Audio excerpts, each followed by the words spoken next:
Live. This will be on liver abscesses. Hope everybody's doing well. It's Thursday. It's the 23rd of July. Weather is somewhat pleasant outside considering it's the summer. So really no complaints, and I hope everybody is doing well.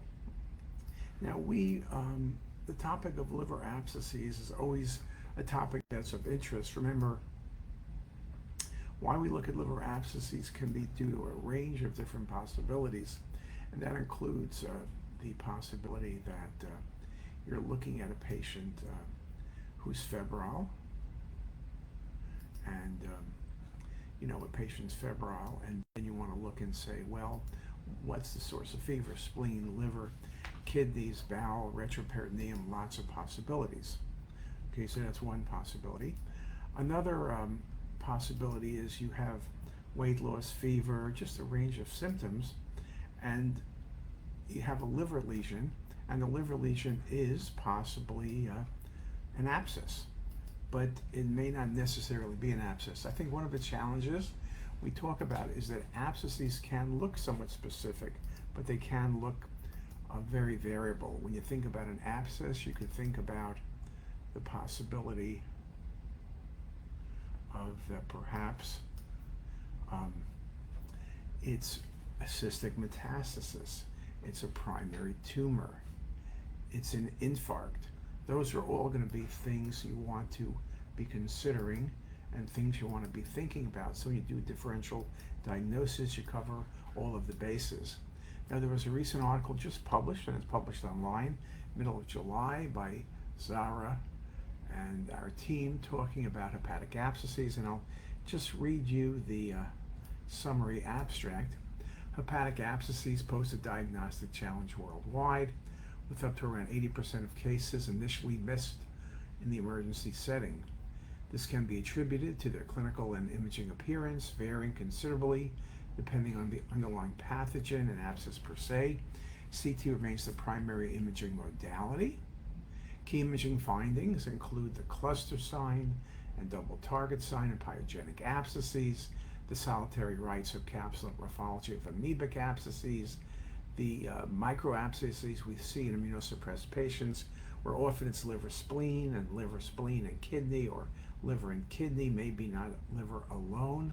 We talk about the appearance of abscesses with hydatid disease, where it's cystic with septations, often with calcification, often with multiple daughter cysts. We talk about abscesses developing within areas of infarcts. We talk about abscesses developing in the liver post-procedure, whether it's stenting, surgery, or biopsy. So many possibilities. Some key things we remember: abscesses can be single or multiple. When the multiple, of course, it can be confused with metastasis. Remember, we've seen a number of cases of patients who have, let's say, pancreatic cancer, and on their first follow-up 2 months later or 3 months later, they have liver lesions, and everyone says, aha, patient has recurred. But sometimes, patients have low-grade fevers. Patients will develop abscesses. So you want to be very careful that even in oncology patients, where you're not truly suspecting an abscess clinically, if you see liver lesions, particularly low density, and the right scenario, you got to be thinking about it. We talk about the appearance of these abscesses, again, single or multiple. When you see air in a collection, then it's typically an abscess. Yes, tumors can become necrotic and have some air in them, but typically if I see air, it's an abscess. Whether it's an air fluid level or tiny little bubbles of air, it probably doesn't matter that much to me, but when I see air, that's a very, very helpful sign. The more air I see, the easier it is. We do see a number of cases of abscesses, particularly when the solitary hypodense, again, metastasis, primary tumors, some of the tumors that can occur, that are cystic metastatic melanoma, primary biliary cystadenoma, or cystadenocarcinoma, are all going to be possibilities we think about. Again, as I mentioned, small abscesses, when you have multi-organ involvement, liver, spleen, immunosuppressed patient, you got to be thinking about candidiasis, and aspergillosis are the most common things. Again, I mentioned hydatid disease. Usually it's certain parts of the world, but we've seen a number of cases, people who travel, like to Mexico, for example, cystic lesions, multiple daughter cysts, again, the possibility what can I tell you? It's always going to be a possibility. Multiple cystic lesions, again, are going to be things you want to think about. So that becomes very important. Now, in terms of technique, typically venous face imaging is as good as it gets. You're not going to see a lot of findings that are going to help you with arterial face imaging. Sometimes we do dual phase because we're looking at a liver lesion trying to figure out what it is. But for me, the best phase is about 70 seconds out for detection and classifying liver lesions. Of course, you want to look very carefully at the biliary tree.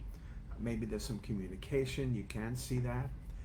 Again, history, fever, recent surgery, recent procedure, things like diverticulitis, appendicitis, inflammatory bowel disease are all going to be things you think about. So I like the conclusion of our article. Early recognition of hepatic abscess on CT is critical, and familiarity with key imaging features is important. Equally important is awareness of mimickers, including mucinous cystic neoplasm, which may closely resemble tumors on imaging. Ultimately, integration of imaging features with clinical laboratory data and epidemiologic context remains essential for accurate diagnosis. Again, when you think about an abscess and you're not certain, be aggressive. You may need to sample the fluid, biopsy. You don't want to miss an abscess, because if you miss an abscess or delay treatment, the morbidity, mortality will go higher. So with that, again, I would read that paper. It's in abdominal radiology. It's online, in press. Go to PubMed. You could read about it. And with that, have a great day.